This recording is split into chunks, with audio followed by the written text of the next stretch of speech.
Hello friends, welcome to Turning Point. In this video, we discuss about another topic, INS तमाल।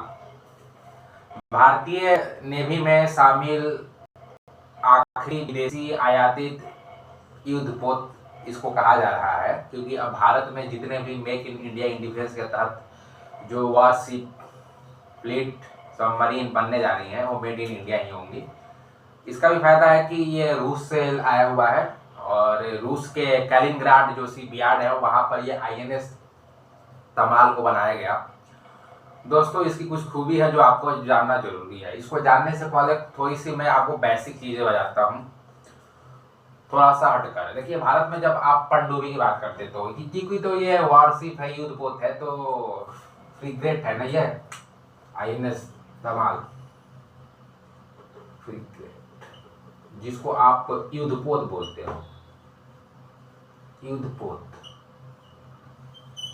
ये तो युद्धपोत है। तो इसके बारे में हम लोग बात करेंगे, लेकिन थोड़ा सा मैं आपको बेसिक चीज़ें बताता हूँ। जब भारत में आप पनडुब्बी की बात करते हो, क्योंकि ये जो आ रहा है टॉपिक उससे रिलेटेड कुछ बातें हैं जो जान लेते हैं बेसिक रूप से, तो थोड़ा सा चलिए उस पर पहले देख लेते हैं, फिर इस पर आएंगे। ज़्यादा ये डीपली जानने की जरूरत है नहीं, लेकिन इंपॉर्टेंट न्यूज में है, क्योंकि इसके बारे में कहा जाए कि भारत का अंतिम आयातित विदेशी युद्धपोत है तो INS तमाल।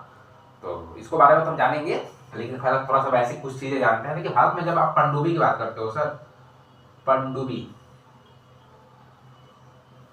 तो भारत का जो प्रथम पनडुब्बी था ना, जो प्रथम बिना न्यूक्लियर पनडुब्बी की जब बात करते हो आप, तो वो INS कावेरी था। ये भारत का प्रथम पनडुब्बी था। लेकिन जब भारत में आप न्यूक्लियर सबमरीन की बात करते हो, भारत में जब आप पहला परमाणु पनडुब्बी सबमरीन की बात करते हो, तो वो INS चक्र था, INS चक्र। लेकिन जब भारत में आप प्रथम विमान वाहक पोत की बात करते हो, तो वो INS विक्रांत था।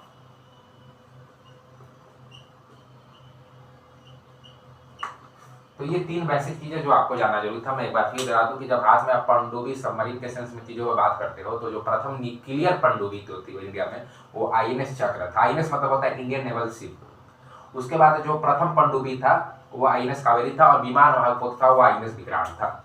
अब हमारे टॉपिक पर आते हैं, INS तमाल। देखिए, जैसा मैंने बताया कि मेड इन रसिया है, जो कैलिनग्राड के शिपयार्ड में बना हुआ है, और भारत का अंतिम विदेशी आयातित इसको युद्धपोत कहा जा रहा है। इसकी कुछ खूबी है जो मैंने नोट डाउन किया हुआ है रोड्स में, जिसके थ्रू मैं आपको बताना चाहता हूँ। इसकी ताकत और क्षमता के बारे में थोड़ा जानते हैं। देखिए, ये सरफेस टू सरफेस, इसके बारे में बात करिए, सरफेस टू सरफेस या surface to air missile launch कर सकता है INS तमाल।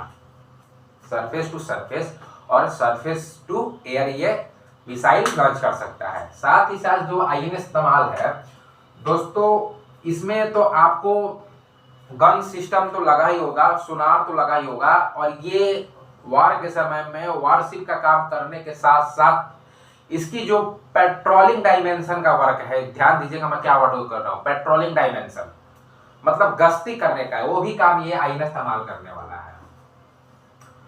तो इसके बारे में ये सिस्टम था। इलेक्ट्रॉनिक वारफेयर के साथ साथ इसमें सोनार गन सिस्टम लगे हुए हैं, लेकिन ये पेट्रोलिंग डायमेंशन में इसका वर्क काफी ज्यादा है। मतलब ये पेट्रोलिंग भी करेगा इंडियन ओशन में, साथ ही साथ वार के समय ये इसमें आप देख रहे हैं कि सरफेस टू सरफेस और सरफेस टू एयर इस मिसाइल दाग सकता है, गन सिस्टम सोनार तो लगे हुए हैं। तो मल्टी डायमेंशन इसका वर्क है। ये तमाल भारत का अंतिम विदेशी आयातित इसको युद्धपोत कहा जा रहा है, जो रूस के कैलिनग्राड से बना हुआ है। 2016 में डील हुई थी, लेकिन कभी कभी कुछ ग्लिच प्रॉब्लम आ जाती है, जो 2025 में ये इंडियन नेवी में अब सेवा ये देने वाला है। मेक इन इंडिया का था, भारत में ही बनेंगे, ये अंतिम इसके बारे में कहा जा रहा है। ठीक है, आई होप आपको ये समझ में आया होगा। मिलेंगे अगले वीडियो में इंटरनेशनल रिलेशन या इंटरनेशनल सिक्योरिटी के कोई टॉपिक लेकर। धन्यवाद।